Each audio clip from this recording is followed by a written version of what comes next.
Hey there, everyone. Welcome to another episode of our station Who. I am your host for tonight. My name is Mike Faber.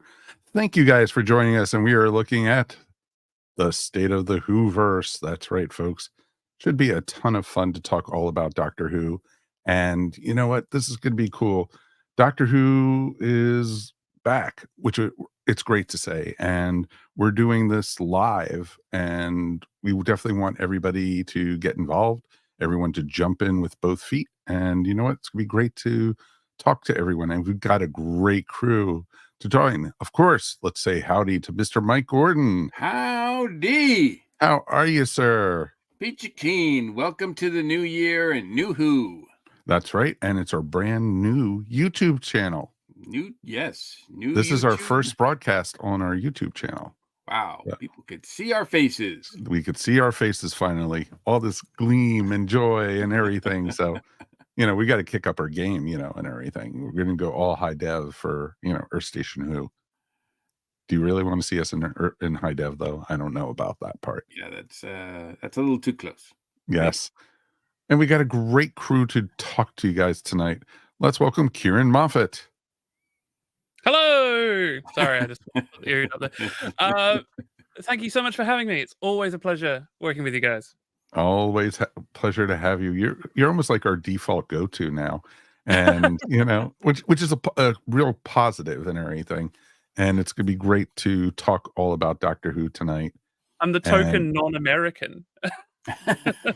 Okay, if you want to put it, and kind of British type almost. And I mean, I'm in Australia, but I am English. Yes. So. Yes, I know. It does give us an air of legitimacy. So we appreciate that. Thank you.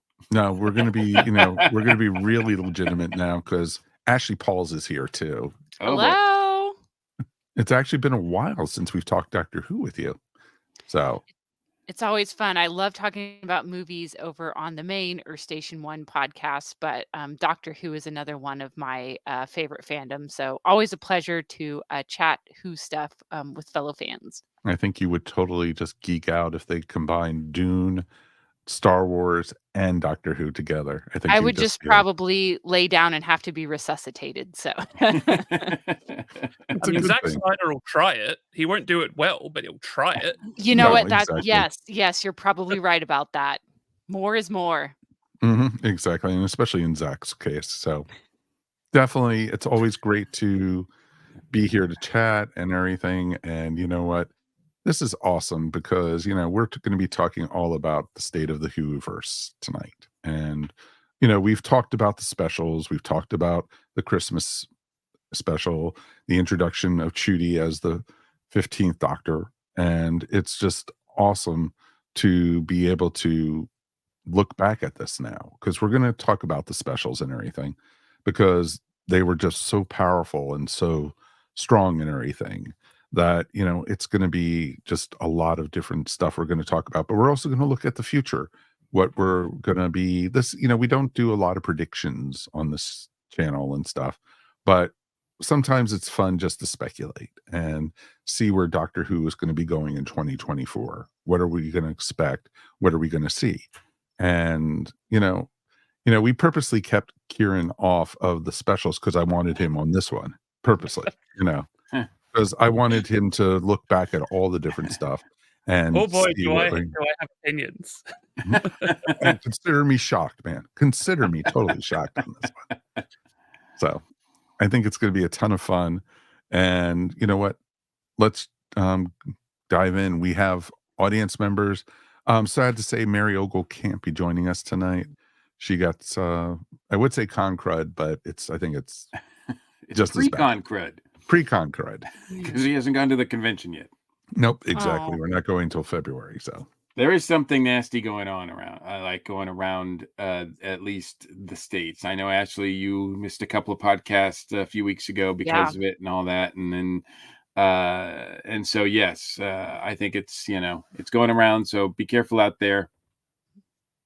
So, exactly. And Mary just wrote, just crud. Just so crud. It's okay. She's going to be monitoring the chat. So it's awesome. It's awesome that we're able to have a few people in there with us.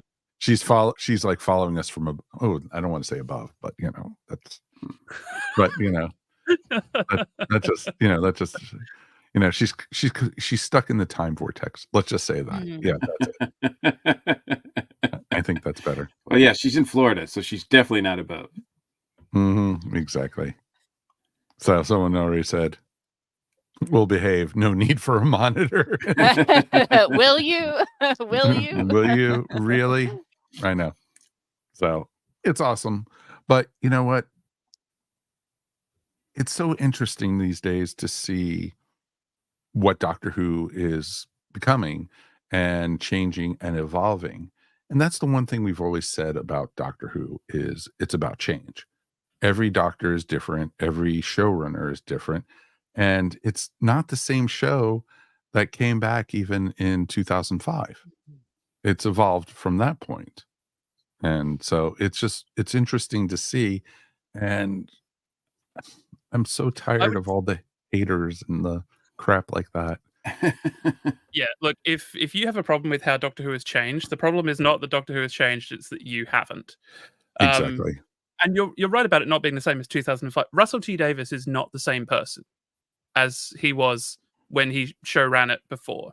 I mean, since then, huge things have happened to him. I mean, he was his partner had a terminal illness, and he had to care for him. And he's gone on to make huge shows like Cucumber, It's a Sin, Years and Years, which have some very, very strong humanitarian themes in them.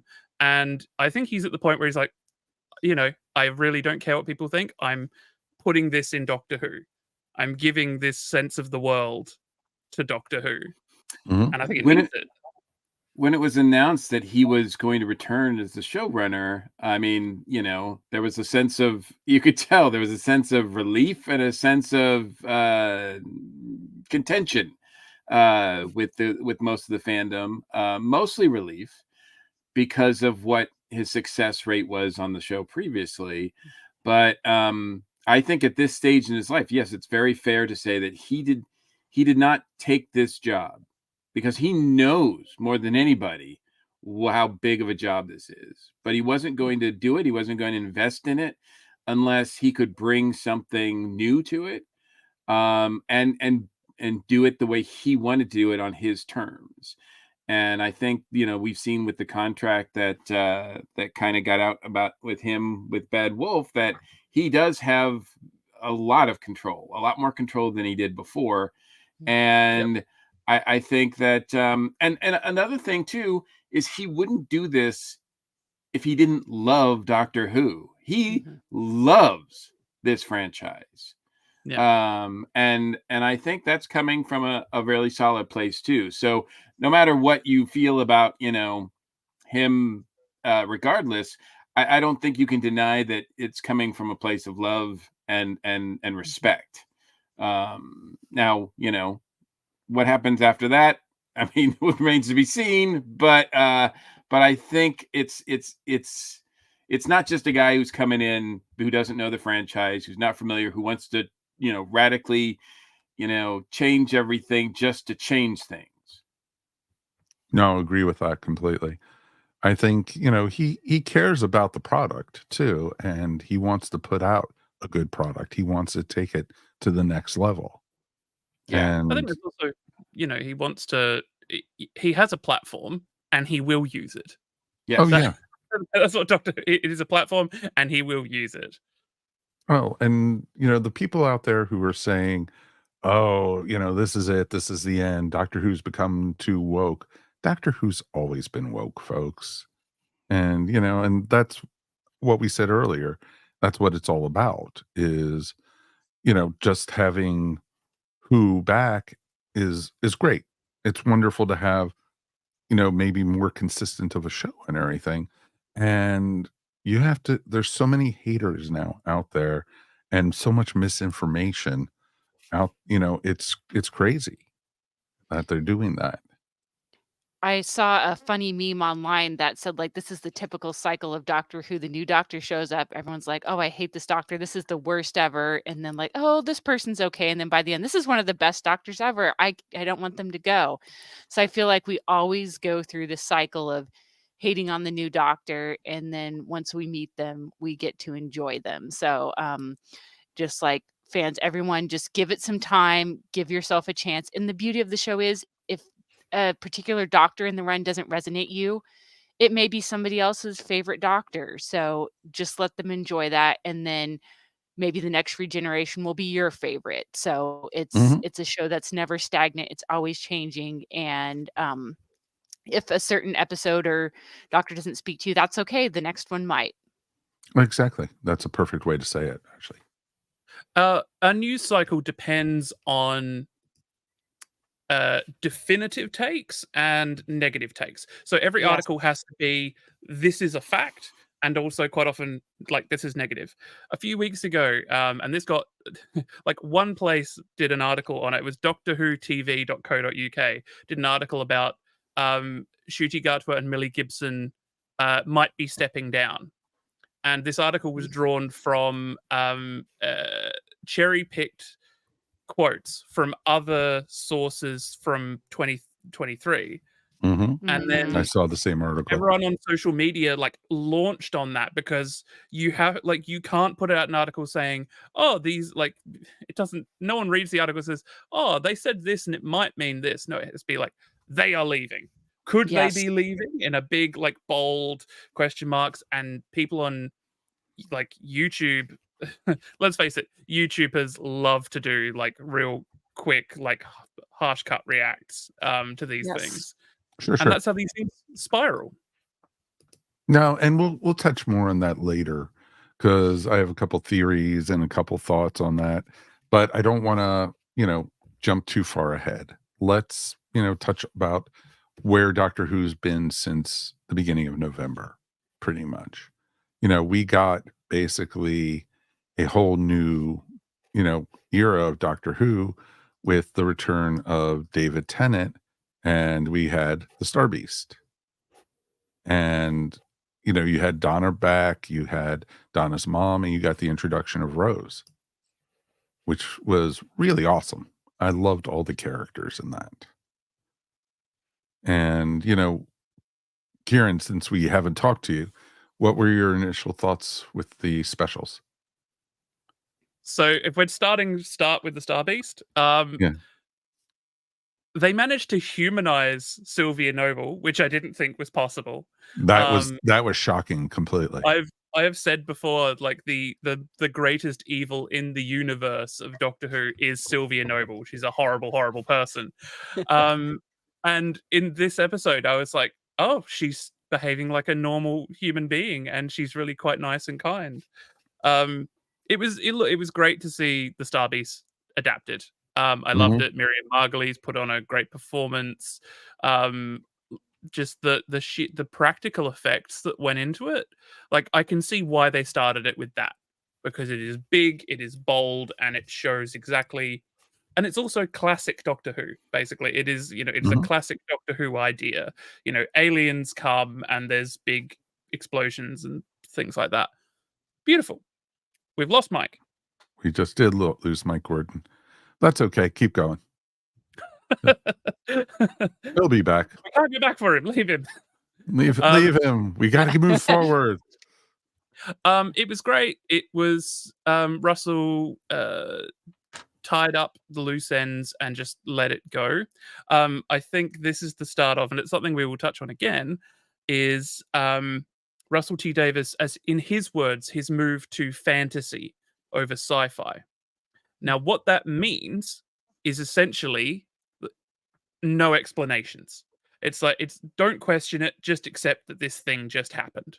So Mhm. like Donna losing all of the meta crisis and everything like that was done very, very quickly. And it was him basically going, look, we don't need that anymore. That bit's done. Don't question it. Don't, overdo it. Like, yeah, it's the same as if you skip forward to Church on Ruby Road. There's a flying ship. Don't question it. It exists. Science probably works for it, but just we're not focusing on that right now. We're focusing on the characterization. Well, exactly. So, And it's interesting. Somebody in the Facebook group in the chat actually put it was a great new jumpstart for new viewers to come to Doctor absolutely. Who. And I know people who gave up on Doctor Who came back for this also. And that was pretty amazing to, people who didn't like Capaldi or they didn't like Jodie's Doctor came back to, Doctor Who. And it was just interesting to see, how many people gained interest in Doctor Who and everything. So, but I think it was definitely a good start for the new era. Yeah. Looking at the 60th anniversary specials as a whole for a second, Mhm. it was very, very calculated. So we have the Star Beast, which is an adaptation of the most popular comic story ever. Like it is the most popular Doctor Who comic story. How many Everyone times remembers it. has it been reprinted? It's been tons and tons. Exactly. Like David Tennant read it when he was a kid. There's a great video in Doctor Who Unleashed where he meets Dave Gibbons and like gets his copy signed. It's absolutely adorable. So that's how you draw people in. It feels like a classic story. And then you've got Wild Blue Yonder, which is the creepy one in the middle, because Doctor Who always has the creepy one in the middle. And then the Giggle is the huge set piece with the regeneration that everyone waits for. But also, typical of Russell T Davies, he gave Doctor Who the ending that it has always needed and can never have. So now it's got its ending; it can do whatever it wants. So the whole 60th anniversary was brilliant. But yeah, the Star Beast was a perfect jumping off point. Oh, very much so. And it was interesting too because it was fun to be able to see this comic I read as a kid come to life, and very, very well done. And it's funny because I think I might have even mentioned this when we did our review, but Judy had never even read the comic, so she didn't know the turn was coming with Beep, and it was just awesome. And the look on her face when Beep turned evil, it was just like, oh, what? He's so cute. He's ET, and everything. Yeah. It So, predates ET, which I love. very much so. Yeah. But the set pieces were great. I loved the reveal with Rose. I loved all the adorable stuffed animals in the shed. Like someone in the production team made those. Very much so. That must have been so much fun to do too. It must have been a great, great project. Interesting, we got a comment. It said basically, Ciarán just made me realize that it feels like Doctor Who's being made by people who love it again. And to be honest, the last series just didn't feel that way. It just felt like it was work for them. It wasn't passion. It wasn't a passion project. I think, and it's a very valid point. Like Doctor Who is being made by people who absolutely adore it. I feel like I have to come up to bat for Chris Chibnall. I know it's very easy to slam him. I think he does love Doctor Who. I think he very much does very fondly remember Doctor Who. I think his problem is one thing that I would caution all writers about, which is don't hang on to an idea for too long because it rots. He had that idea for Doctor Who since he was a kid. And if you hold on to an idea for too long, it rots, it festers, and it just doesn't. You can't work it because you try and put something out, and there's too much assumed knowledge. Like you think it's straightforward because you've made all the connections in your head already. You've been doing it for 30 years, and then everyone else is like, "Well, that was a mess. I don't understand how that works." And you go, "No, of course it works. Can't you see this?" No, because it's all in your head. Well, I think a lot of people who come to projects that are already existing have what they want to do with the show, what they want to do with, and I know like with Moffatt, he had the character of Amy Pond created for years and years before he even started working on the TV show Doctor Who. Well, yeah, Moffatt wanted to expand lore. I mean, the whole the word doctor coming from the Doctor is a great little bit of lore there. When Big Finish was founded, they had a big meeting with all the writers they knew might want to do it. And Stephen Moffat and Russell T Davies were there. Russell said he didn't want to work in audio, and Stephen said he'd only do it if he was allowed to create new stories with new mythology for the Eighth Doctor. And so, like, walked away because he couldn't do that. So yeah, that people want to expand the mythology. And as I've said on my own show, like who among us would not, if they got a job working on Doctor Who, want to put in their own little headcanon. Like, who wouldn't want to do that? If I was on Doctor Who, day one, the Metacrisis Doctor is the Valiard. That's it. That's my job done. Wow. Don't disagree with that, but yes, I think that's pretty awesome. Yeah. Back on the 60th anniversary. Back to the 60th anniversary. But I loved how all 3 episodes really explored the Doctor and Donna's relationship and what they mean to it. But you also, they started giving the hints that the Doctor was even through from like halfway through the first of the specials, he started looking very ragged. He started looking very tired and worn out. And they obviously that played out in the 3rd episode very wisely too, and everything. Yeah. And so, because we kept on asking, why did the Doctor come back as an old face? And that's another thing Russell has had in his head for a long time, because I know that when Stephen Moffat wanted to cast Peter Capaldi, he asked Russell T Davies whether, because he knew that he had a sort of idea, because of course Peter Capaldi had played Caecilius in Fires of Pompeii and John Frobisher in Torchwood Children of Earth, and he asked if that worked. So Russell T Davies has had in his head for a long while the idea of the subconscious changing your face for a reason, and his relationship to Donna, which I would say is, despite Tumblr, don't come for me, but despite what everyone says about Rose and Martha and all these people who love the Doctor, Donna is the only one that never wanted anything from him. She never wanted a romantic relationship. She was just accepting of who he was, and she was his best friend. And that's why he came back. That's why he came back from her. So, no, it's interesting too, because a lot of people hated how Donna's story ended. That, they felt like it really ripped the character off. It was, almost like, a tragic end to a character that grew and was a brilliant character. And, I wonder if RTD had already at that point been planning some, way of thinking like, hey, this is how I'm going to redeem the character somewhere down the line, or talk to Steven or talk to whoever the showrunner is about finishing that story or something.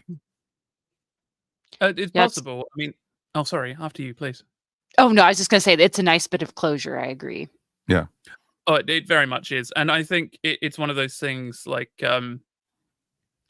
when someone has the opportunity to go back to their work, of course they want to do things different, because you get no second drafts in things like this. You if you want to do things differently, there's later down the line. If I can compare it to another fandom that's big at the moment, is the Percy Jackson and the Olympians on Disney Plus.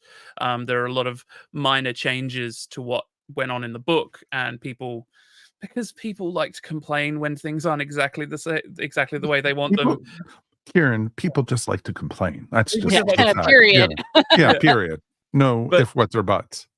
But but Rick Riordan has said, he wrote these books 20 years ago. Of course, there's things that he would change now because he's grown as a person. And I think that's what Doctor Who is. Russell is bringing as I said at the start, he's bringing all the energy to Doctor Who, and he's doing the things differently that he wishes he'd done before. Because and it's not like what he was doing before was wrong. It was just that was who Russell was then. And this is who Russell is now. No, totally. And it's interesting. Someone wrote on Facebook, Donna was a true companion, a counterpart to the Doctor, and not a puppy tagging along. And we often got that. Who could that be thinking of?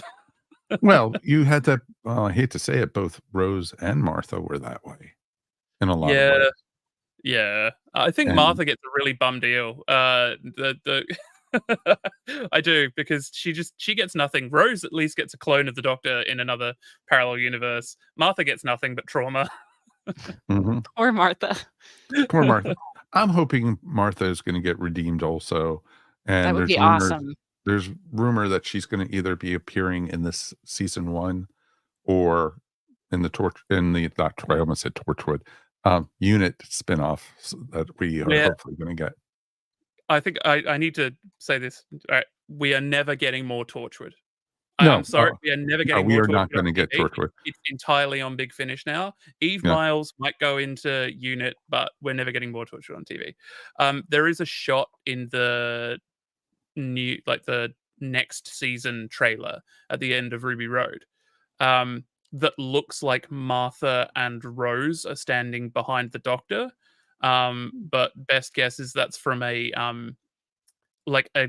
it's from the creepy episode in the middle of the season where the Doctor and Ruby are like in some tunnels being hunted by some psychic monster or something. But everyone was like, "Oh, look, it's Martha. Oh, look, it's Rose." I was like, "It's not going to be them. It's never going to be them." No, exactly. It's going to be very interesting to see what happens with that. But yeah, I definitely would love to see Martha get a better story also, especially with who Russell left her with at the end of Tennant's last episode. And she's the only one who doesn't get her own doctor. Exactly. Yeah, you get a doctor. You get a doctor, but not you. I mean, not you. Not you, Martha. And she's not even, and she's not even mentioned. I saw this theory kind of going around, and you guys might have already talked about this, so forgive me while I was having internet issues. But that instead of Mel, it was supposed to be Martha. Really? And in some ways, that does make some sense. But whether or not maybe it was, I don't know if that's true and what the logistics would be behind that. But in any case, I did feel like she was ill-served during the anniversary specials. And she has been ill-served ever since they, RTD stuck her with Mickey at the end. Mm-hmm. You deserve better, girl. And I thought that before I knew all the stuff about the actor, But I don't know, maybe she'll get her own thing at some point. But no, but I agree with what you. Oh, sorry. No, go ahead. No, I was going to say I think Russell probably did intend for Mel to be there because I think Mel is the companion from when he was like really big into Doctor Who, because he actually sent in a script. He tried to write for Doctor Who in the 80s for the Sixth Doctor and Mel. He sent in a script that was never picked up and was later produced by Big Finish. So I think he is. I mean, who doesn't love Bonnie Langford? She's just like, that was such a joyous, wonderful scene. You're not a fan of Bonnie Langford? Oh. Me? Well, I mean, and to that point, I mean, he does sort of give her much more personality, much more attention than she ever had before on her run on the show. Oh, God. She was no, I did not like her in Trial of a Time Lord, and I did not think she had any chemistry at all when she was with the Seventh Doctor at all. And everything. I loved it when Ace came on board. I was cheering because we got rid of Mel. And big finish. I'm just I agree with that. Big Finish has revitalized Perry, has revitalized the Sixth Doctor, and has revitalized Mel completely. And I think they've done great jobs at that. And that's Mel why we're going to see on screen now. Exactly. She'll be back. But I think the Mel we got in The Giggle was so much better than what we ever saw in the old series. Yep. Ever. And I cared that she was in it, I loved that she was part of Unit. And so it was awesome. I enjoyed that part. So it was pretty cool. So I thought she was too kind to Sabalom Glitz, but that's my only criticism of that. Right. No, and such. So, and it was neat to see, and I loved how we got Unit in two of the stories. So I thought, I was very happy to see the return of Catherine Stewart. I was happy to see Unit. I liked the new characters. I have no idea what that robot thing was. I'm hoping we're going to get some good. and it's just like it almost felt like that was put in there for the kids in some ways. I think that was put in there as the fact that he had no explanations about anything going on at Unit was all it was just showing what Unit is because it's going to be in a spin-off, clearly. Like, and I'm sure we will talk about the spin-off that was kind of unofficially, unfortunately, announced the other day. But yeah, it was there to be like, oh, the new this is what Unit is now. We're going to explain what it is later, because all the characters had names. Like if you look in, if you watch The Giggle, or indeed if you watch the Star Beast, all of the Unit characters have names. They would not have names if they're just there for like one episode, or they have names, very specific names. Also, Unit is very specifically multicultural. They make a big point of showing that over those two specials. Oh, very much so. And handicap accessible, which is wonderful. And everything. I love the character of Shirley. I thought she was awesome. Yeah, she's brilliant. I'm looking forward to seeing what they do with her. I'm looking forward to seeing where that goes. And, but I would like to see some Osgood come back too, if they do the spinoff. So. I'm not sure. No, I'm just not sure. I mean, because one of them survived, didn't they? And still not entirely sure whether, like, how many of them are Zygons at this point.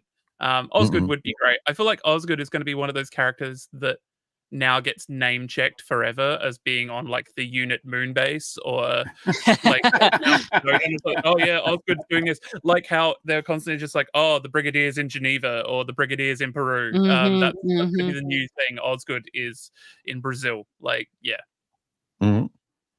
Very much so. And that's kind of the interesting thing.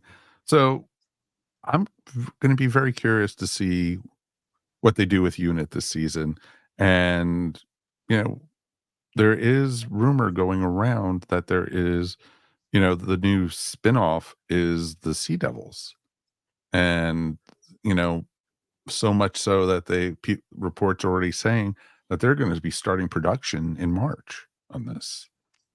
Yeah, it comes from in the UK, the production needs to list that it's going into production. They need to put out a formal notice saying they're going into production. And yeah, it's been announced as what the war between the land and the sea, which I don't know, sounds like a very, because Russell T Davies teased that there was a spin-off with an 8-word title. And that is 8 words, but it sounds like bait. And it's not, brevity is the soul of wit. Like, make it a little bit shorter. But yeah, Sea Devils, I'm keen. If it is like that, obviously Unit's going to be involved, because why would Unit not be involved in that? Right.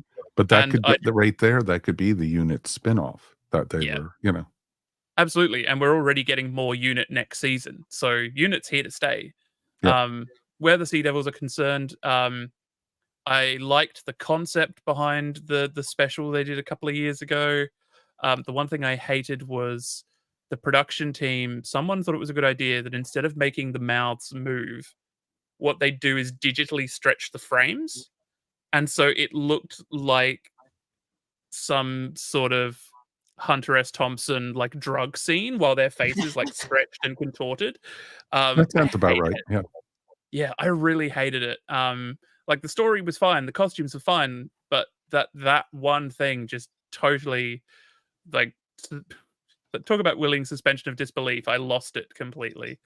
So yeah, again, I don't want to go into criticizing Chibnall, but all right, we have 34 minutes and 57 seconds. Wow, I figured that's what you guys were doing all the time I was gone. We were actually trying to be nice this time, Mikey. I defended him earlier. Yes, he did. My goodness. That was the first that's a rarity. But now that we're doing that, let's get into It's interesting because I think we talked about this during the Christmas special.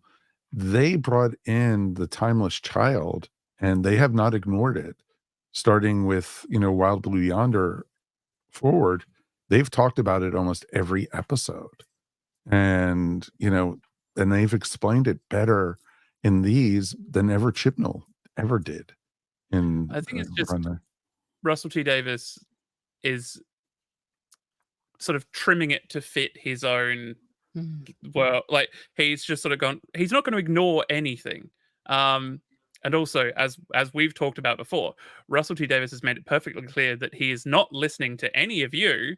He's not listening to anyone. He's doing the things he wants to do, and you can't tell him otherwise. But yeah, and like just the little line about I made I made a jigsaw puzzle of your past. Did you like it? Gorgeous line. And also in Church on Ruby Road, I'm adopted, I just found out recently. Yeah, that's how you handle that lore. These things it'll fade. Whether he takes it and runs with it, or whether it just sort of fades into the background. Doctor Who has the ability to just let the uncomfortable things slide. Like we don't talk about the Doctor being half human. We leave that alone. We leave that well alone. We don't talk about the Morbius Doctors. We just ignore it. No, exactly. And it's, now where does, the Rose Doctor come in, and, where does she fit? Yeah, I'm telling you, he's the Valiant.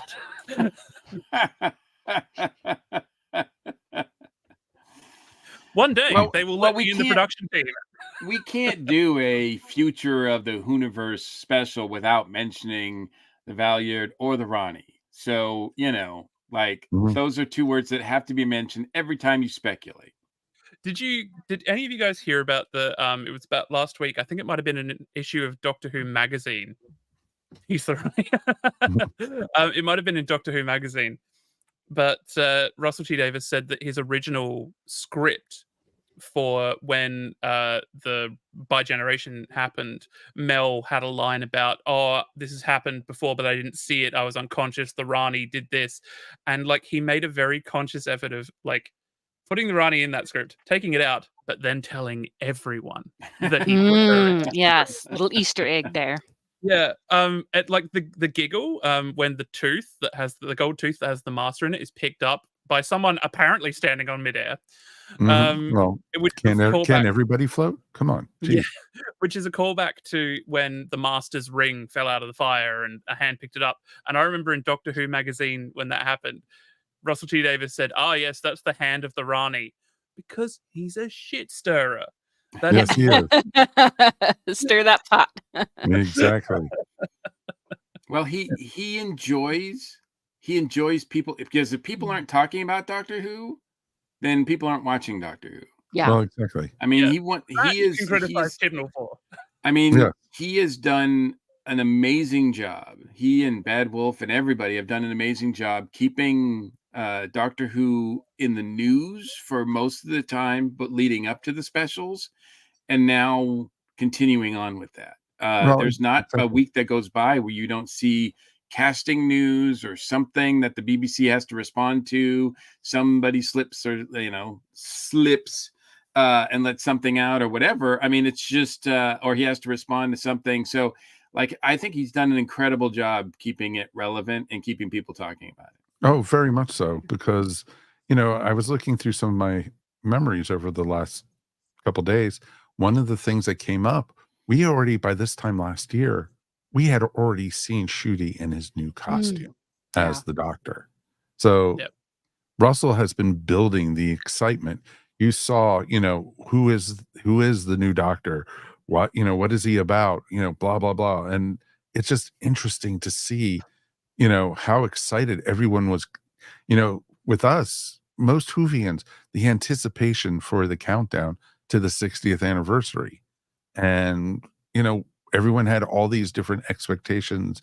It's going to be a multi-Doctor story, which technically it was, and it was just expectations ruined people too, didn't it? If you look at the second one, the expectations of what it was going to be made it fall flat for some people. Oh yeah, very much so. There's all this hush hush about the second episode. Nobody's talking about it. and there's going to be multi-doctors. Matt Smith was seen on set, or or River Song might be appearing, and blah blah blah. So it's just like it might be an adaptation of Scherzo from Big Finish. Like, yeah, exactly. And speaking of rumors, though, I remember I was thinking about this the other day. I read a rumor about 18 months ago that said, I was just like, that'll never happen. That's the stupidest thing I've ever heard. It was just like, new Doctor Ncuti Gatwa seen in his underwear hitting TARDIS with a giant mallet. I'm like, that's the stupidest thing I've ever seen. That's not true. And yet, and we got it. Oh, we got it. That was still to this day. It's like, because I rewatched all the specials, and I watched the Christmas special over again to get prepared for this, and it was still to see him pull the mallet out of that hole in the TARDIS, the little trap door in the entryway, and just like taking a swing at the TARDIS and then apologizing, sorry.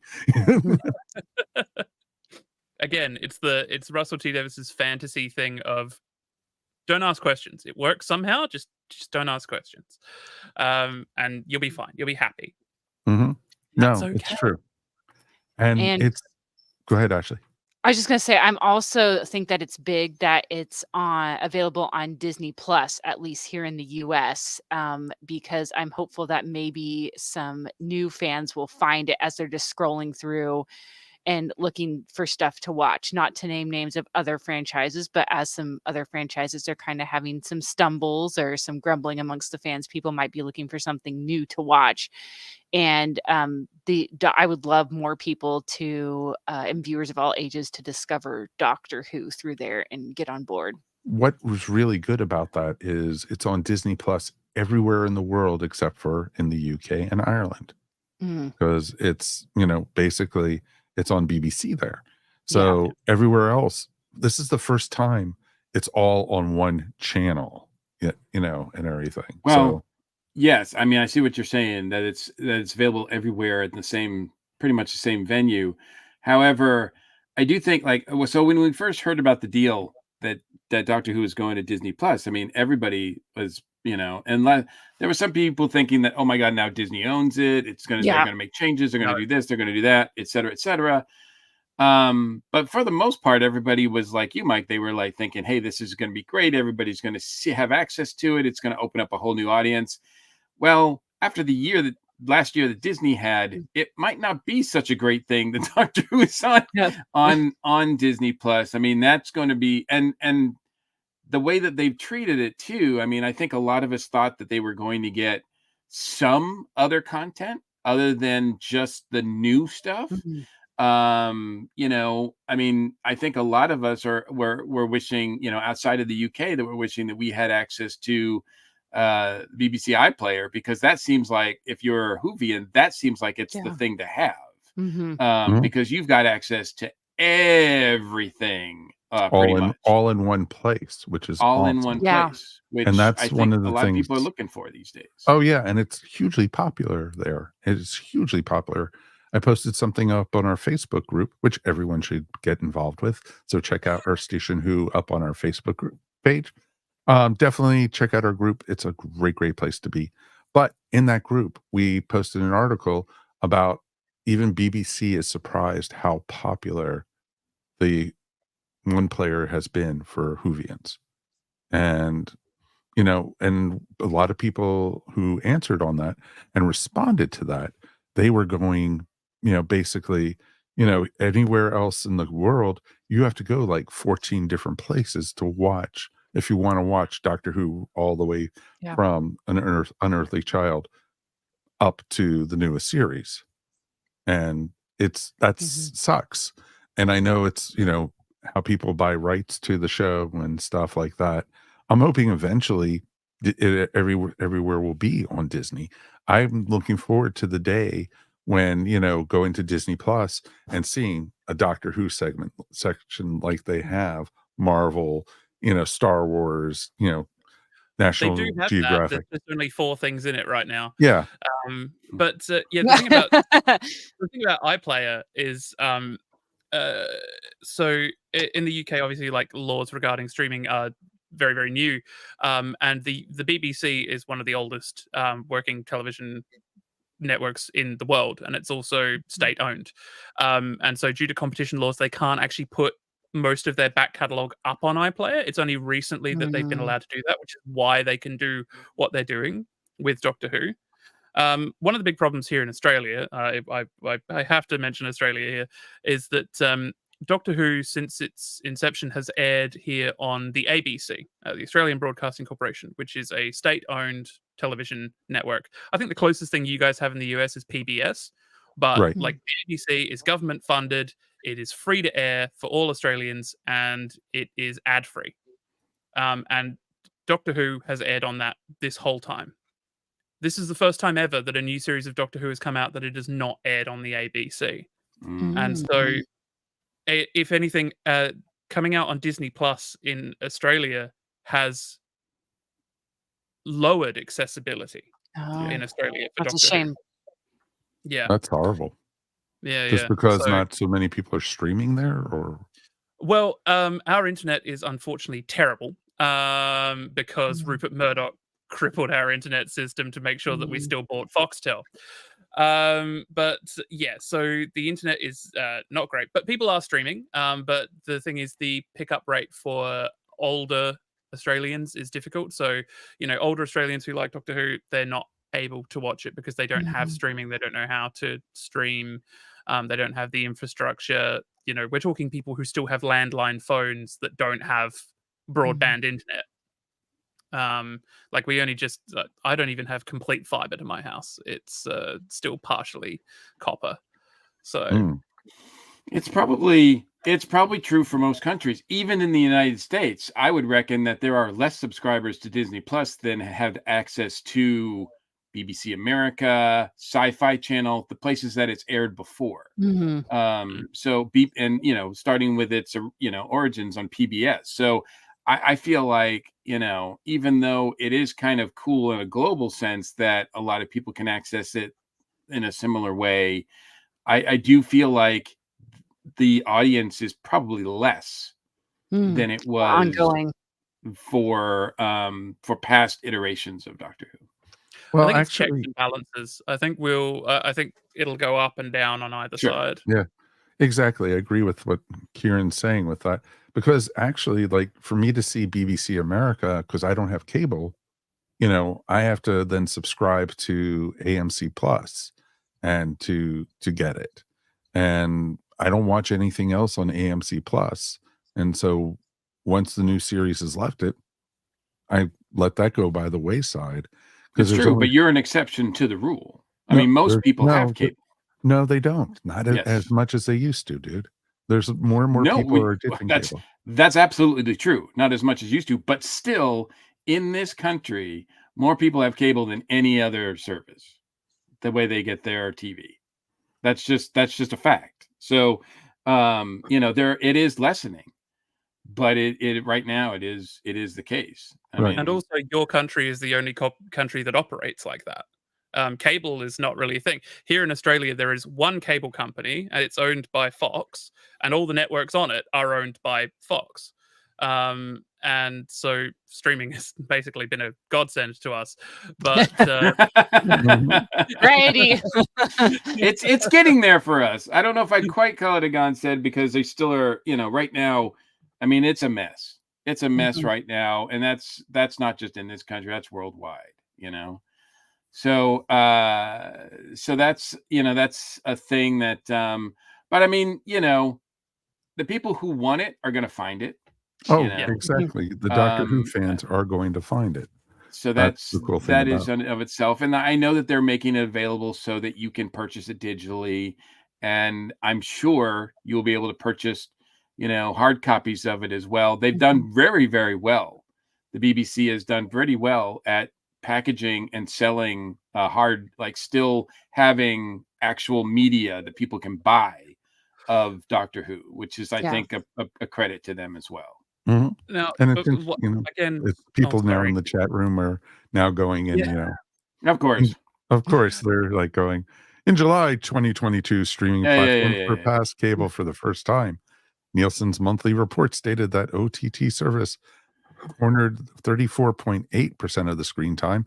Cable had 34.4 viewership. That's a huge percentage difference there. Yeah. But So you also need to my God. As far as like hard copies go, so I'll tell you one interesting thing again about Australia. Disney has decided to stop selling physical media in Australia. And they're doing that as a test case to see if they can stop selling digital media around the world and just get people to buy Disney Plus, which means they can then jack the price up of Disney Plus because it's the only place to get anything. It's the new Vault, basically. Pretty much. The other thing is, getting physical media of Doctor Who is hard here. So there's been huge problems with distributors and publishers and stuff. So I collect the collection, like classic collection box sets. I get them from the UK because very fortunately Australia and UK are in the same region when it comes to Blu-rays. Right. That's good. So that's very, very thankful. But I think you guys are probably much better placed to get physical media there. I don't know whether the specials, like the anniversary specials, DVD or Blu-ray, they're not there available yet. No, it's available. It's available in my region. I haven't got one because it doesn't come with anything extra. Like I'd be happy if it came with Doctor Who Unleashed and with like the extra things, but no, it's just the stories. It sucks that they don't come out with the Unleashed with it. At least, they should. If you're going to get it on disc, have some reason for people to buy it that way. Yeah, but I'll be one of the people who does buy it because I'm a completist and I have all the different series and stuff. And it's one of the things that somebody mentioned in the chat as well. It's like, here, if those of us who have Disney Plus, we are getting the stories and trailers, but that's it. We are not getting any of the extra additional making of behind the scenes, Tales of the TARDIS kind of stuff. We are missing out on a lot of that stuff, which is unfair as well. I think it'll come out. I think they're giving it a while for it to be UK exclusive, but then it will start to come out because insofar as moving forward with Doctor Who, I think those Tales of the TARDIS were very, very deliberate in which stories they chose, and I think that they're going to become plot points, especially insofar as the Curse of Fenric. When we get on to what's going to happen coming on, I have theories. I have little bits of string to bits of paper and a pinboard. Yeah. Why am I not surprised? Why am I not surprised there? But shall we? Let's should get we do back Wild to Beyond now. Let's talk about this right now. All right. So during our reviews of each of the episodes, including each of the specials, including the giggle, I was probably the most vocal about being how disappointed I was with this decision to split the Doctor in two and to have two Doctors.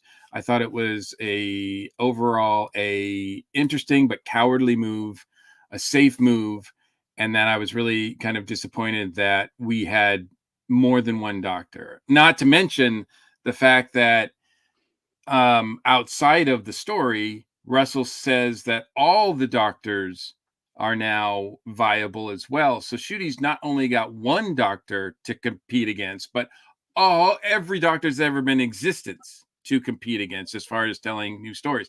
He's not the Doctor as much as he's a Doctor. Now, I'm still mulling over that, and we'll see how that works out in the future. I mean, obviously, it's a work in progress. But as far as cowardly and safe, I will have to say that, with the Church on Ruby Road, it's the first episode in Doctor Who franchise history that does not credit a white male performer as a regular cast member. And while I know a lot of people are like, some people, hate that stat because it's so woke or whatever, I think it shows how bold that Russell T is going to be moving forward. And he's not afraid of taking chances. This Doctor Ncuti's Doctor feels like the most different Doctor that we've ever had in the franchise. And that is exciting to me. And even though I'm very I'm still very reluctant to have this happen. I feel like going forward, as far as with Ncuti's run, I feel like, that it's going to be really, really, really exciting. So I'm very excited about that, and I trust in RTD to move that forward in a way that's really compelling and exciting. I'm going to be very curious to see what they do with it. If I don't think we'll see David's doctor for quite some time. I think 14 is going to go off and do whatever. I don't, because that will take away from Ncuti's doctor, truthfully. And I think he'll come you're back trying in to an establish Avengers him. moment. Yeah, we'll get the Avengers moment in like a series, 2 series, and he'll be back. I don't think it's problematic. I think it's Russell T Davies trying to give us an out. He's trying to say, look, everything's canon now. Mhm. You can do anything. I'm not going to actively bring everyone in, but I think, yeah, that it's I think he also just wanted the move. He said in Unleashed that what he wanted to do was he always loved multi-doctor stories, but he always wanted a story where the Doctor met the next Doctor straight away. And so Mhm. he was like, this is the only way to do it. Yes, and I again, do appreciate that as well. Yeah, and I think it's an end to the story. It is an end to it. Like they gave David Tennant basically the Doctor's happy ending that you can't have, that he always wanted. Yeah, exactly. Even when he went to go regenerate, he even went LNZ instead of, I don't want to go. Yeah, yeah. I think it is a nice bit of closure for fans. I know that David Tennant, when people say, "Who's your doctor?" David Tennant is mine, and just how many heartbreaking stories he had. So I don't necessarily want to see him all back a lot of the time, all the time because of this, but I think it was nice in order to be able to kind of like send him off into the sunset, give him closure, and okay, now we can all be all in and focus on Ncuti and what he's going to bring to the role. Well, almost like how they were saying, when Ncuti said, I went, basically you're going to have to go through, back into rehab the hard way. And, Yeah. that he's going to have to learn how to chill out and everything. And that Ncudi's doctor already went through it, Yeah. basically. Yeah, it's Timey-Wimey, and it also is Russell T Davies going, we're going to get rid of all of the we're going to get rid of all the emo, all the moody. We're done with that. We want a happy Doctor. He's dealt with all his problems. He is a better, well-adjusted Doctor for the 21st century. Mhm. except he does kind of, he does have the sort of, right away in the first episode, he's kind of like, oh, I was adopted, Mhm. and he's very, I mean, he's so open, and it's so amazing to have a Doctor that's so open like that. None of the other previous incarnations of the Doctor would have been comfortable doing that, especially on day one, No, meeting exactly. And that's what a made companion. it interesting is this is a doctor who's in touch with his true feelings. He Yes. knows who he is. He has, all his, he's not going to be afraid to hug a person or cry with a person, Yeah. not Right. just be, standoffish, standing over, looking over the people while they're grieving or something. Gone are the days of the repressed Englishman. But it's so exciting because almost every sequence throughout that first outing, he's dancing, he's crying, he's emoting, he's hugging, he's He's singing. he's singing. Thank you. Yes. Yes. Even the sequence where he talks to the policeman, about his about the proposal and everything, which I guess Russell said that was actually a note from Disney that they should add something about. They wanted more Doctor in the beginning than the first act of the episode, but I don't think they asked for that specific scene, but they just said they wanted a little bit more Doctor, like in the first act. So he's so exciting that I'm excited to see this continue on. What is he going to do next? What is he capable of? I mean, the sky's the limit on this guy. The universe is the limit on this guy. There truly is like a special light and sparkle in his eye. You can see when he's on screen, like he's full of energy, he's full of life, both as a performer in real life and as the character. And I think he's just ready to dive in, and that's going to make him a joy to watch. I think if I had to pick one word to sum up the Christmas special, it would be joy. Just like seeing him be excited made me excited too. Mm-hmm. I'm a big fan of Sex Education, and I just before Doctor Who had started, like the 40th anniversary had started, I'd finally got around to watching the last season, and like the second to last episode, because like the whole time I knew Ncuti Gatwa was going to be the Doctor, and I'm like, I've only seen him in Sex Ed, he's been quite flippant. The second to last episode of that, I watched it, and he's counseling someone, and it's so raw and emotional, and I cried, and I'm just like, oh yeah, no, that's why he's the Doctor. It's amazing. That is why he's the Doctor. Yeah, I love this performance so much. I really do. Mm-hmm. Exactly. He's fun, but he has depth too. Very much so. It's interesting. Someone wrote, Ncuti's a very physical actor, but also feels like there's a deep emotional core there, and that makes him mesmerizing to watch. He was mesmerizing, literally, from when he split from Tennant. He literally was owning the screen. His chemistry, his physical persona was just amazing. He's got it. He lit the screen. Yeah, he's got it. Whatever it is, I mean, he's got it in spades. Yeah. Oh, very much so. And that's the wonderful thing. And I think that's going to attract people to the series, because he's not like any other Doctor we've seen before. And I'm looking forward to it. When doctors, like other Doctors, shine out.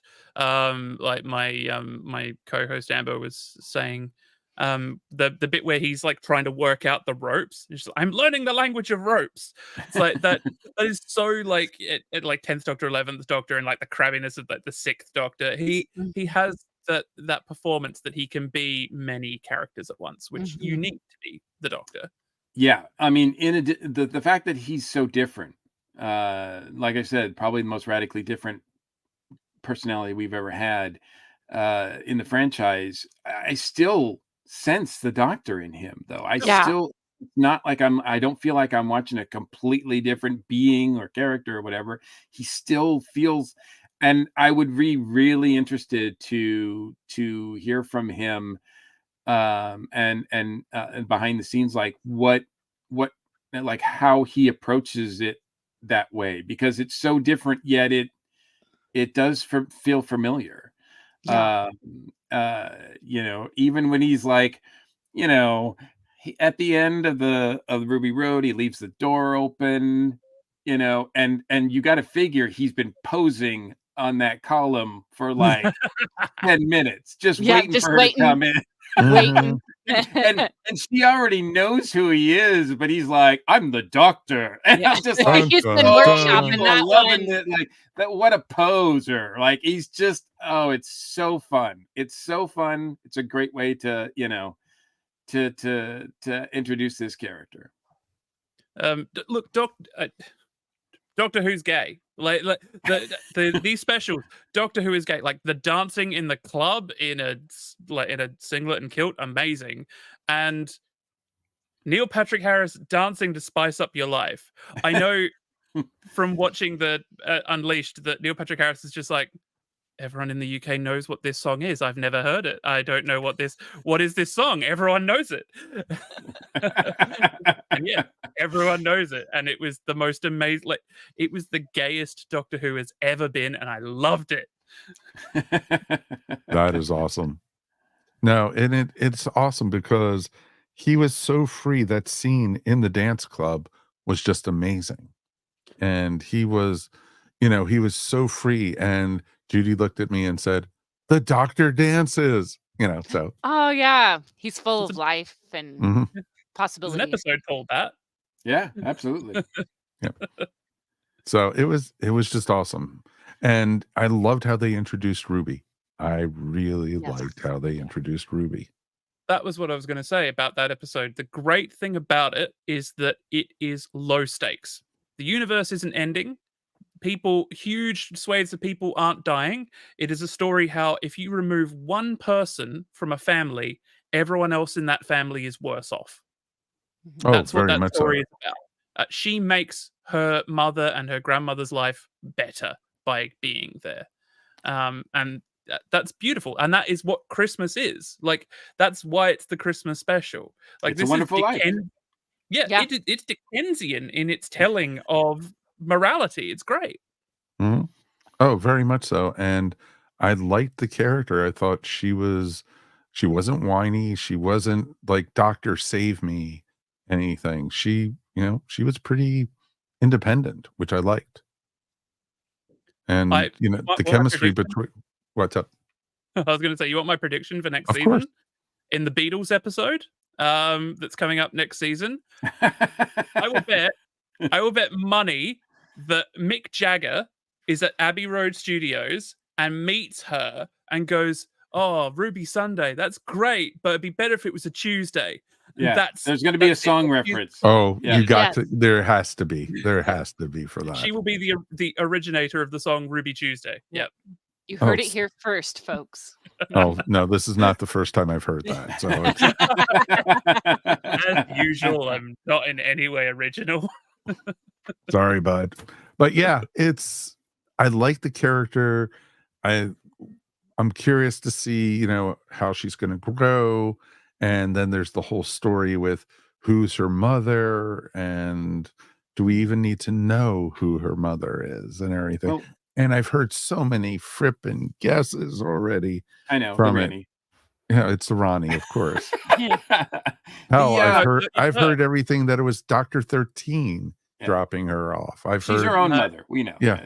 Yeah. She's her own mother. She gave birth to No, not herself. she's her own mother, just that the woman in the snow with the boots that are clearly the boots that she is wearing in that photo Yeah, is her. exactly. And there was a reason the doctor didn't chase after the mother and everything. So I think more important. I mean, we don't know. We'll see how it plays out. And I'm not interested in guessing as far as all that goes. I'll see how it plays out. But what I am interested to see is the dynamic in previous seasons, especially with New Who. We've seen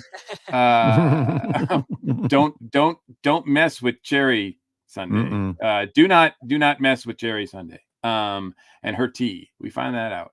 But the dynamic has seemed to been with New Who is that the Doctor needs a companion so that he doesn't go like off overboard. the rails.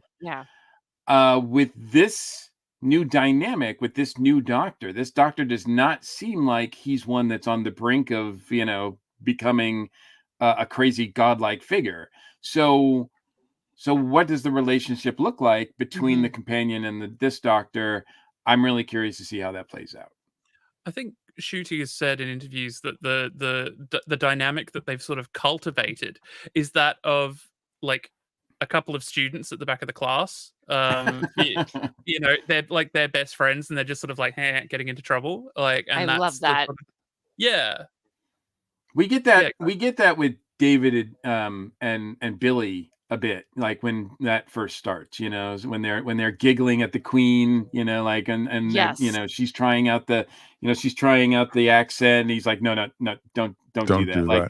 Like there are moments where the two of them seem to be giggling their way through stories. I don't think it's going to be quite as bad as that with this couple, but we'll see. It'll be very interesting how it evolves. We're still at the beginning stages, folks. We don't know yet what's to come other than what we've seen in the trailers and such. But I don't think anybody has to worry about, at least as far as these two goes, any sort of like, romantic entanglement. No. If they do, you'll see me storming off the set of our station here very quickly. So no, I don't see that. But that's actually a good lead-in, though, because we've got a lot to look forward to in the upcoming season. This is from the episode when they see go to the Beatles. and so it's interesting. So does the new doctor, can he automatically just grow his hair, or is it a wig? You know? What I was saying to someone the other day is we're getting our first sartorial doctor. Like previous doctors have had either, you look at say Davison, who had one outfit. Thanks for that, John Nathan Turner. And then you've got other doctors who have, like the fourth doctor, who have a variation on a theme. It's roughly the same thing, but there's slight changes, different coats, different shirts. They're not wearing exactly the same thing. This is the first doctor who is happy to dress to impress. Like in Church on Ruby Road, we get 4 outfits, 4 completely separate outfits. Including hats. We rarely get hat doctors. This is also the very first doctor. This is the very first doctor. Grow his hand, so he could grow his hair. Sure. That's very true. This is the very first doctor, the very first regular doctor, because I'm not counting John Hurt, to have facial hair. True. Every other doctor beforehand has been clean shaven. Well, there was a few episodes when I know, like Matt Smith had a beard and such. But... Well, yeah, when he's been held captive for a year. As I said, regular doctor, regular continuing. Yeah. Although apparently the moustache is fake because he couldn't grow one in time, so it is actually glued on. So the hair may be glued on too. Probably. Interesting. When you think about it, the TARDIS would have to have like a huge closet, so there's probably clothes in there that have just been collecting dust. So he's like, I'm going to give these some airtime.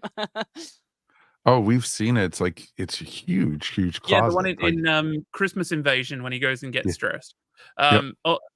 It's very unfair of you to put a picture of Jonathan Groff up.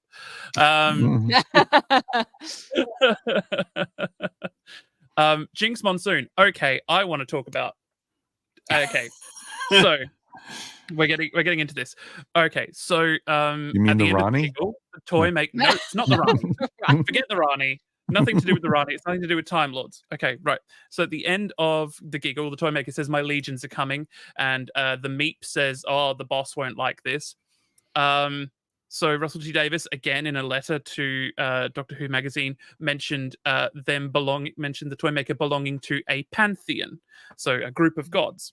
Now he has mentioned a pantheon before in The Wedding of Sarah Jane Smith, the Pantheon of Discord, which is held up by the Trickster, which was a big character in the Sarah Jane adventures that changed time to, and also sent that weird looking bug to sit on Donna's back and make her go left. Right. But he said that there is a group of them. So the toy maker's obviously like part of it. This is my big connecting dots. Toy maker's part of it, and the Trickster's part of it. So now we're going back to the board. Okay, got it. Yeah. Jinx Monsoon's character is clearly going to be part of it because how could a character that looks like that in a musical episode wearing a musical outfit like that, playing a villain, how could it not be part of this big thing? So yeah, and I think they're going to do more callbacks to previous characters as well. I think something like Fenric from The Curse of Fenric is going to be part of this. I think they're setting up something big. This is where it goes into really, really me reaching territory here, because in the toy maker's setup in the giggle, there are 6-pointed stars everywhere, constantly 6-pointed stars, absolutely everywhere, the same pattern. And the church on Ruby Road, the face of the clock, has exactly the same 6-pointed star on it.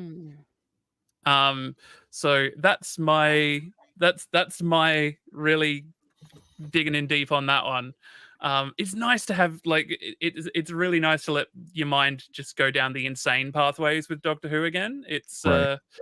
Well, there were stories that the toy maker was from the same race that the Black Guardian and the White Guardian also were from. I think they'd hinted. I think they'd sort of assumed that, or some people had sort of put it together. He mentions them in the giggle. He says, "I fought the guardians of your universe and turned them into voodoo dolls." Right. Also, the Celestial Toy Maker. I think it's interesting to talk about the fact that the racial connotations So in the 1960s, they wrote the story The Celestial Toymaker.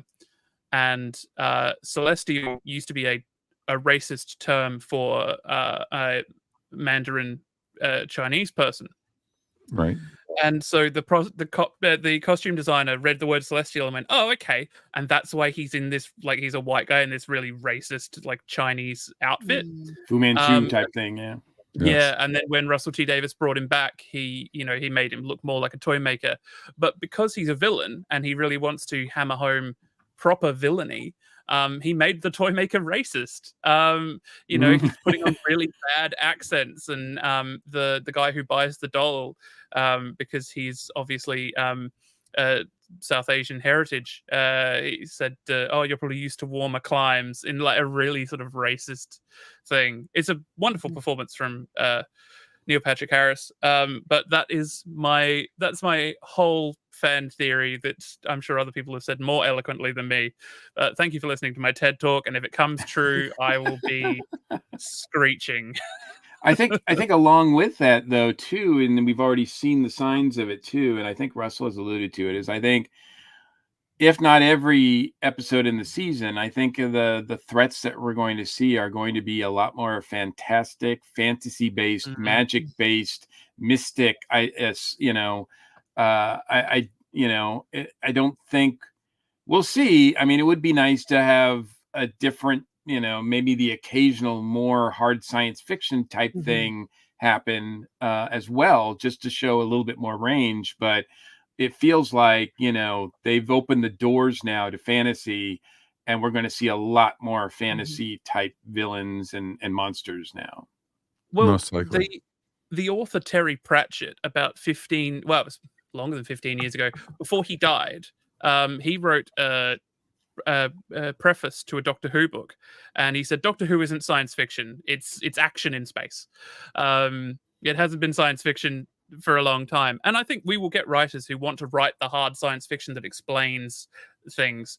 But I think the fantasy is going to be there of the it's Clark's law, isn't it?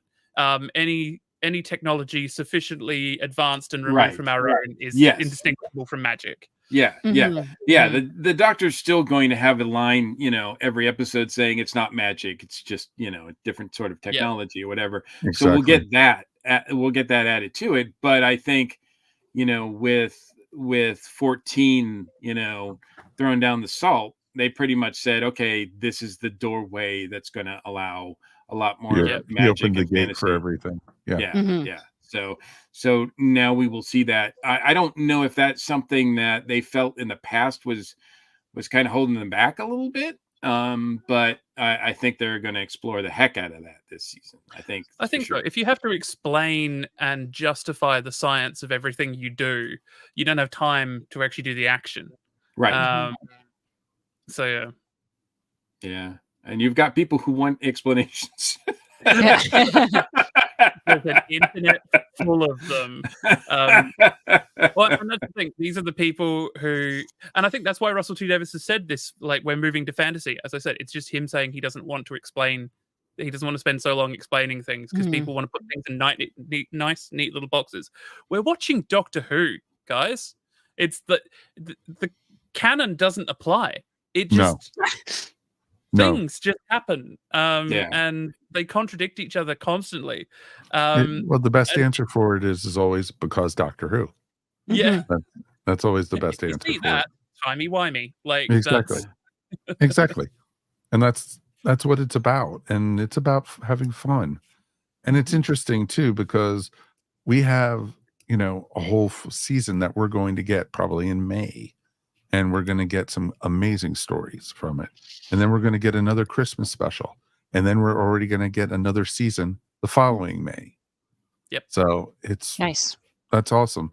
What worries me though is, and I don't know anything, so take this all with what you say. Most Doctors only last 3 seasons.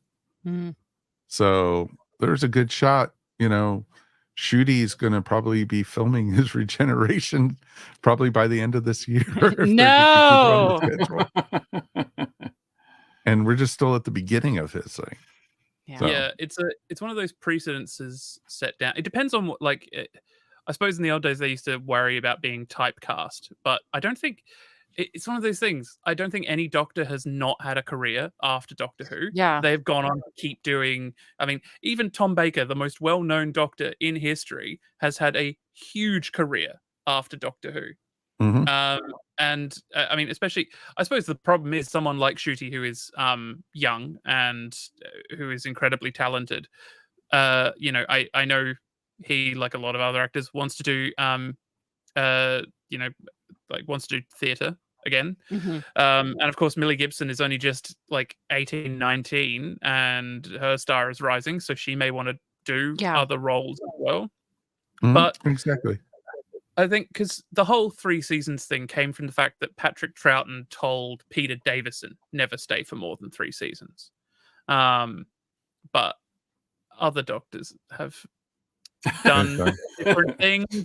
You know, some have stayed for 2, some have stayed for 1. I don't think we'll ever know the full story behind Christopher Eccleston, but I think just No. let them do it as long as they enjoy Mhm. doing it, and then they leave. Don't I don't even speculate. think Chris Eccleston knows what's going on with Chris Eccleston half the time, but that's the truth. So it's going to be interesting. We're about to come into a real golden age of Doctor Who, because we're getting, whole new seasons regularly. We're going to get a spinoff or 2. We don't know everything yet, but I think because Russell has come out and said he doesn't want to go a year between Doctor Who anymore. No, He wants I don't think he'll let that happen. No, Mhm. he wants it to be, he wants to set a precedent. And I think as long as we don't get something like Class, I think we'll be fine. So, I think we'll be in good shape with that. Really? Another thing to remember Really? is the seasons will be shorter, Yes. significantly so. They're only going to be 8-episode seasons, and I would be fairly sure that what we saw in the trailer is only from the first 4 episodes. Wow. Mhm.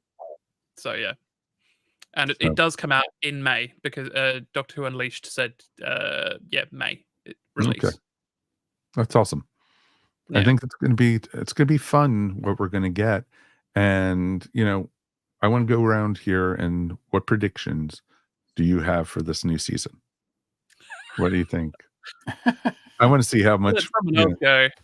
I'm going to let Ashley go first. So, Oh gosh. Well, I actually don't like to do predictions. I kind of just like to sit back and see what happens. My primary interest is seeing the friendship develop between the Doctor and Ruby.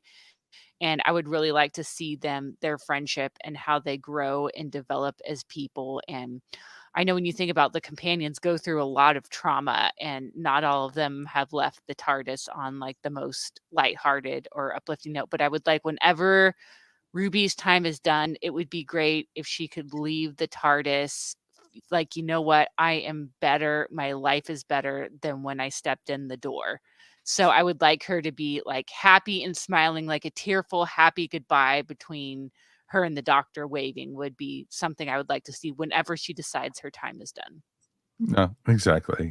Don't marry her off to the alien that they just met in this episode or something. Yeah, it's like no tragedy, just like a nice, happy, feel good ending. Like it doesn't have to be like that every time, but I think it would be nice to have. Yes, don't have her turn into a puddle girl, or No, yeah, like I yeah, don't want to be depressed. Like, please. or The world fly is off crazy into out the there. diner at So, the end of space and time. right, yeah, like the world is kind of a downer right now. So I would like to have a happy, Well, that's all right then.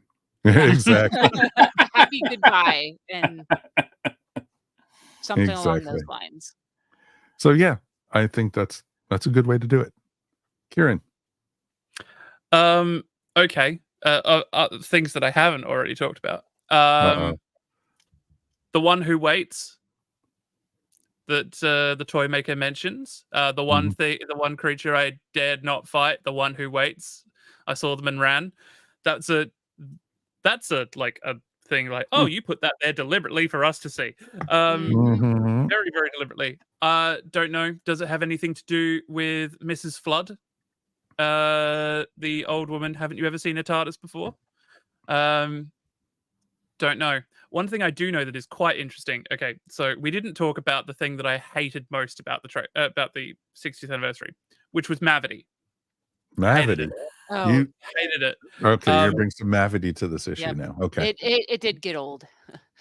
But Oh, they're just getting started. I think it's part of a larger thing because the actress who plays the housekeeper to Isaac Newton also played the hippie old lady at the gig in the church on Ruby Road. It is very, very, very rare for an actor to play two roles in episodes so close to each other, characters that have names.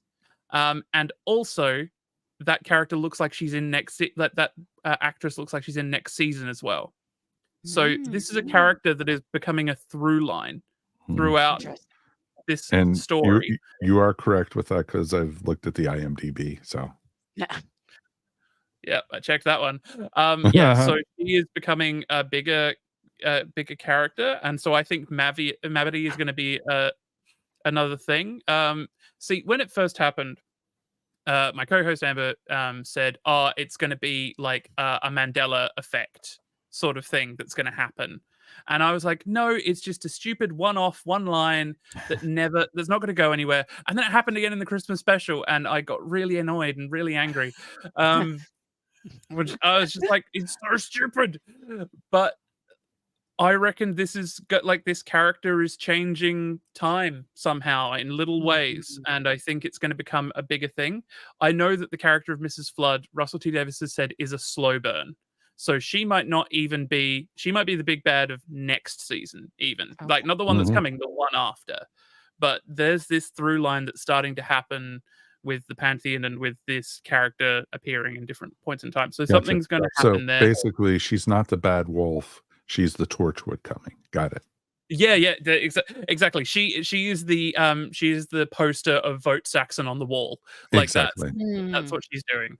Yeah, and he's bringing that back. He's bringing all of that back. Remember when again, I don't want to talk too much about Chris Chibnall, but remember his first season where we had a villain in the first episode and the last episode and literally nothing about them in between? That was a bit. He was also a Red Dwarf villain. He's a Red Dwarf villain. He's not a Doctor Who villain. No, he's not. No. That's saying bad names to Red Dwarf there, mister. Come on. If he was in Red Dwarf and you were allowed to laugh at like the guy with teeth on his face, yeah, it would be like a reasonable Red Dwarf like comedy villain. But yeah, exactly. All right, Mr. Mike, what about you? Well, as we've already mentioned, I mean, like every single one of the 4 specials, Russell T gave us something that is going to be like some sort of impending doom, you know, whether it's the boss or whether it's, you know, Mavity or the Legions or the one who waits, and sometimes he gave us multiple ones. I mean, we've got like a handful of them, whether or not that they are all tied together or referencing different mysteries, we don't know. And I'm not going to predict whether or not, you know, I mean, I don't think there's enough evidence for any of that right now. So I'll be happy to see it. But I will say, sort of along the lines of what Ashley said, you know, as far as the state of the Whoniverse goes, I don't think it's ever been brighter. I am more excited now than I've ever been about Doctor Who in this franchise. And that's saying something because I really was excited about a lot of the prospects that we got with New Who. A lot of the actors who played the Doctor, I was very excited about. And we got a lot of great payoffs, I think, in the franchise. But for the first time in a long time, I don't know what's coming. Like, I mean, I know that, you know, there's probably certain things we can rely on. Russell T does like to repeat himself a lot. Like he's got certain patterns. So there will be things that'll be like, oh, that's so Russell T. But the colors, the palette that he's playing with is a lot different. And I do expect not every single episode, but I do think we're going to see some things. We're going to continue to see some things we've never seen before in this franchise. And that is exciting to me in a way that, like I said, I have not experienced in a long, long time, probably since I watched, the first season with Christopher Eccleston. I think the state is great. I mean, ask me a year from now, we'll see, but how it plays out. But my expectations are pretty high. But I think he set that bar, and I know he can meet it. That's awesome. I definitely think so. It's going to be interesting. I'm going to go and enjoy the ride. I don't like making predictions because I know I'm always wrong. I know I'm constantly wrong. And I don't want to guess. I don't want to listen to certain people who whisper in my ear and go, hey, I've heard from an expert that this is what's going to happen. And it's like, no. Not going to do it. I want to be surprised. I want to enjoy the ride. And I think we're going to see Ncuti becoming more popular than probably the last 3 Doctors, I would probably easily say. And I could see if they do the marketing right. I think if they do the advertising, I think if they get him out there, if they get tie-ins, I don't know if I really want the sonic remote control that he's been carrying around. Oh, I'll buy it. Oh, I will. I don't care. I'll buy it. Oh, he's like sold, because I'm sure that's going to be coming. I'm sure. Oh yeah, totally. I'm hoping we're going to get Funko Pops. I'm hoping we're going to get 3/4 inch figures. I'm hoping we're going to get, we're already getting comic books with him in it, and Titan's already put it out, so we already have a 15th Doctor comic with Ruby. So it's pretty awesome that, that's out there already. So, I want to see more and more exposure. One of the coolest things when I was out in Los Angeles back for Comic-Con years ago, when I think it was Matt's first or second season, they had in Los Angeles on the side of buildings, Doctor Who, and it had Amy Pond and the 11th Doctor on it. And it was just awesome to see. I want to see stuff like that. We saw them on buses. We saw them, I want people to get excited about it.